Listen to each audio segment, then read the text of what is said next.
I used to be poor and grow a garden when I was starting out until I implemented these 5 tips and made over 36,339,634,376 shekels, all within less than a week of playing Grow a Garden. So today, I'll be teaching you how to implement these tips to be rich yourself. Now, by the way, guys, we are going to be doing a giveaway very soon on live, and this is essentially just to help the people out who really needs it. And in order to be part of this live stream and be able to win some of these, awesome fruits to be able to start out your game, all you have to do is click that like and subscribe button, and we're going to be starting the live stream soon, and you could win some of these fruits to be able to start your Grow a Garden journey. So without further ado, let's get started.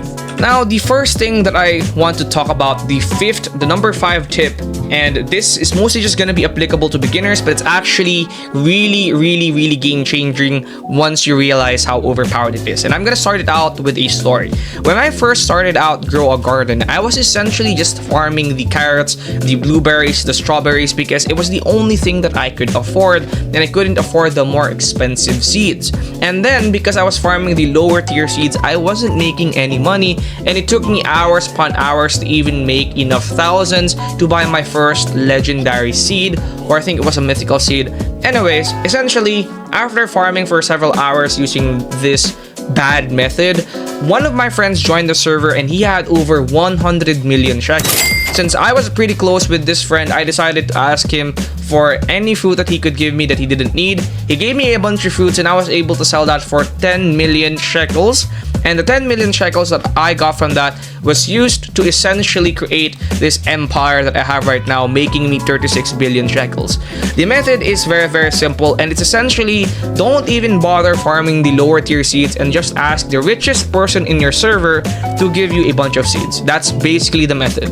And most of the time, since most of these people are very rich and probably have a bunch of fruits in their inventory that they don't need, they're probably going to be giving you a bunch of fruits, and you're probably going to be able to sell that for like 10 million, and if you're very lucky, a few hundred million. It's very effective how good this method is, right? It's super effective, and it's actually the best way to start out and Grow a Garden, because it's going to allow you to essentially skip the early game and be able to go straight to the mid game. Now, you're gonna be doing this for several hours and get maybe a few million from this.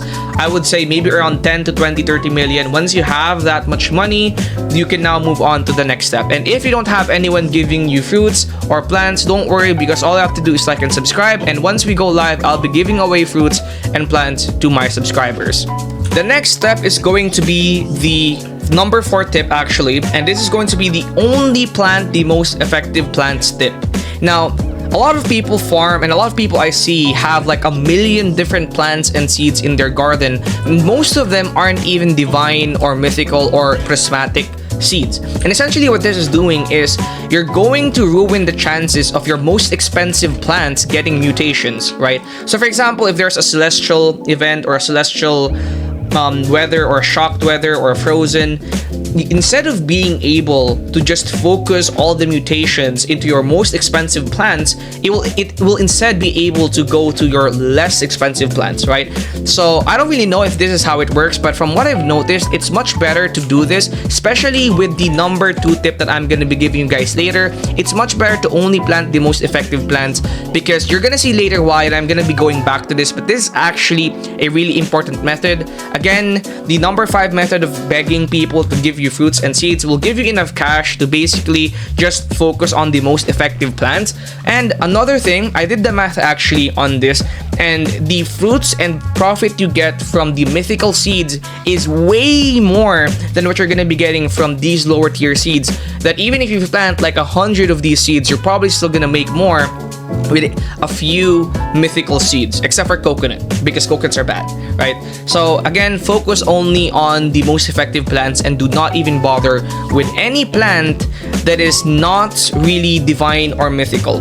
And yeah, so after that, the third tip is the macro method. The macro method is, I basically made a video about this. My last video about this showed you how to do this method, but in summary, all it is being able to buy every single seed that you need and not just seeds actually, but even the gear. And you could do all this with tiny tasks, essentially automating the process and buying you all the seeds, all the sprinklers you need, even while you're away from your keyboard or even while you're asleep. It sounds nice, right? So you must be thinking, is this an exploit? No, it's not an exploit.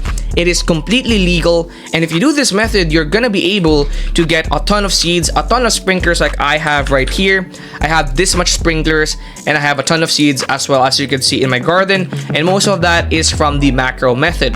The next one is going to be the use pets wisely, and this is where you're gonna see why the only plant the most effective plant is very important. So as you guys can see right here, I have I actually have 2 dragonflies right here, and basically what dragonflies does is every 4 minutes it will turn 1 random fruit into gold. If I have a bunch of fruits in my garden, it's going to be turning the least expensive plants into gold as well, and that's really inefficient. So essentially what I want to do is just limit the amount of plants that are in my garden to the most expensive plants, so that every plant that can get turned into gold in my garden can be very, very good, because again, the dragonfly will apply to them, right? So essentially that's why a lot of what you're seeing right here is basically gold, because most of them are from my dragonflies, right? There's a lot of gold right here. There's a lot of gold right here as well. And then later on, I'll actually be expanding to more dragonflies. I'll try and get like a bunch of dragonflies for my garden, which is very, very cool. I'll get like 2 more dragonflies to basically expand my garden, make every single thing here gold. And yeah, this is an example of using your pets wisely. You could also use other pets like, you know, the chicken jockey. The most important thing right here is to check what check what the animals do by, you know, clicking on them and clicking view, and, you know, read what they do, and then, you know, just apply what they're doing into your gameplay. Now, the last method, or the last tip that I'm going to be giving you guys, is the master the sprinkler method. The sprinkler method is basically just what I did right here.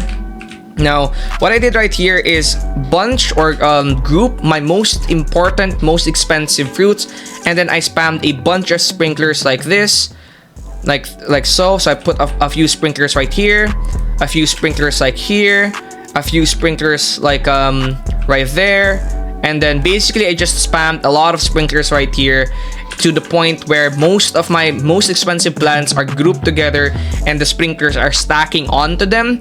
And essentially what this does is creates giant plants or giant fruits like this one right here, applies a bunch of mutation on them, and then basically increasing their price, which is why this is a very, very, very, very great method. Now, you don't just stack sprinklers. Actually, once you stack the sprinklers, you leave, and then you come back after like 10 hours, and then you come back to a really, really big garden. So that's basically the sprinkler method. I think I'll make a separate video about that, but that's basically every tip that I use in order to get really, really rich and grow a garden. And if you use this, you will be rich in no time as well. If you enjoyed this video, don't forget to like and sub, and I will see you guys in the next one. Thank you. Peace out.